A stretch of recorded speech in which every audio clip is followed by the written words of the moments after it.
এই পর্যায়ে সম্মেলন ঘোষণাপত্র পাঠ করছেন ইসলামী যুব আন্দোলন বাংলাদেশের মহতারাম কেন্দ্র সহ সভাপতি যুবনেতা আতিকুর রহমান মুজাহিদ।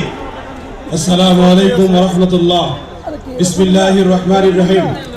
আজ 3রা মাঘ, 16 রজব, 17 জানুয়ারি 2025 শুক্রবার ঐতিহাসিক সোহরাওয়ার্দী উদ্যানে ইসলামী যুব আন্দোলন বাংলাদেশ আয়োজিত ৫ম জাতীয় যুব কনভেনশনের ঘোষণাপত্র উত্থাপন করছি।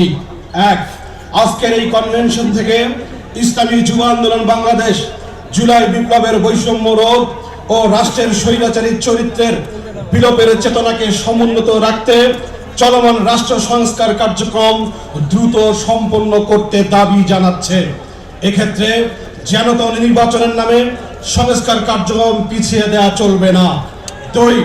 সুশাসন নিশ্চিতকরণ, স্বৈরাচারী মুক্ত রাষ্ট্র করা, নির্বাচনে নাগরিকদের ভোটের সর্বাধিক প্রতিফলন ঘটানো এবং অবাধ, সুষ্ঠু, গ্রহণযোগ্য ও অংশগ্রহণ নির্বাচনের জন্য সংখ্যানুপাতিক প্রতিনিধিত্বমূলক নির্বাচন পিআর পদ্ধতি চালু করতে হবে। সর্বোচ্চ 2 বারের বেশি প্রধানমন্ত্রী বিধান না হওয়ার চালু করতে হবে। 3. ছাত্র জনতার গণ অভ্যুত্থানে সংগঠিত নারকীয় গণহত্যা ও মানবতা বিরোধী অপরাধের বিচার করতে হবে। গত 16 বছরে সংগঠিত সকলের রাজনৈতিক ও প্রশাসনিক হত্যাযজ্ঞ, গণহত্যা, গণ ও মানবাধিকার লঙ্ঘনের বিচার এবং আহত নিহত পরিবারকে ক্ষতিপূরণ সহ পুনর্বাসনের ব্যবস্থা জোরালো করতে হবে। সেই সাথে দোষী সংগঠন ও তাদের রাজনীতি ও নির্বাচন থেকে স্থায়ীভাবে নিষিদ্ধ করতে হবে। 4.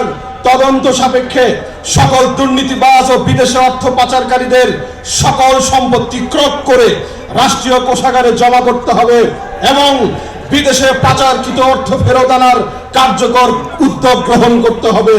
বিগত সময়ে যারা ক্ষমতায় ছিলেন তাদের সম্পদের হিসাব দিতে হবে।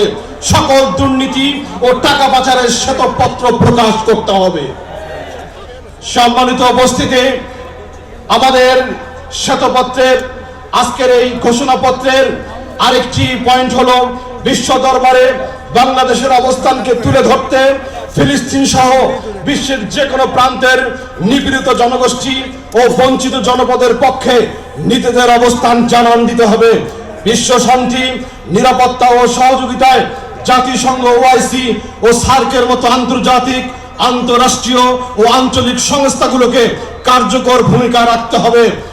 সেই সাথে ইন্টারনেট পরিষেবাকে নিয়ন্ত্রিত ও পরিশীলিত করে অশ্লীলতা, বেহায়াপনা ও পর্নোগ্রাফির শৈলাভ রুখে দিয়ে ইফটিজিং, ধর্ষণ, ব্যভিচার ও অন্যান্য সকল অপরাধ প্রবণতার বিরুদ্ধে কার্যকর ব্যবস্থা গ্রহণ করতে হবে। সুদ, ঘুষ, জুয়া, মাদক, সন্ত্রাস এবং সকল অপরাধ প্রবণতার মূলোৎপাটন করতে নৈতিক উন্নতি ও আত্মশুদ্ধির পরিবেশ গড়ে তুলতে হবে। আমাদের আজকের কনভেনশন পত্রের ঘোষণাপত্রের আরেকটি পয়েন্ট হলো নারী নির্যাতন, হয়রানি ও ধর্ষণ বন্ধে আইনের যথাযথ প্রয়োগের মাধ্যমে অপরাধের শাস্তি নিশ্চিত করতে হবে। নারী বান্ধব গণপরিবহন, নিরাপদ কর্মক্ষেত্র, উন্নত স্বাস্থ্যসেবা, বিধবা, অসহায় ও গ্রামীণ নারীদের আর্থসামাজিক নিরাপত্তায় রাষ্ট্রকেই দায়িত্ব গ্রহণ করতে হবে। বেকারত্বের অভিঘাত দূর করতে কার্যকর কর্মসংস্থান সৃষ্টি ও উদ্যোক্তা তৈরির লক্ষ্যে ক্ষুদ্র ও কুটির শিল্প বিকাশে রাষ্ট্রীয় সকল আইনগত ও প্রাতিষ্ঠানিক পৃষ্ঠপোষকতা ও প্রণোদনার ব্যবস্থা করতে হবে।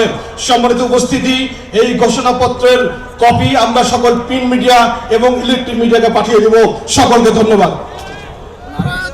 সংগ্রামী সহযোদ্ধা বন্ধুগণ, ৫ম জাতীয় যুব কনভেনশনে এই পর্যায়ে বক্তব্য রাখছেন ইসলামী আন্দোলন বাংলাদেশের প্রেসিডিয়ামের অন্যতম সদস্য জননেতা অধ্যাপক আশরাফ আলী আকন। জননেতা অধ্যাপক আশরাফ আলী আকন।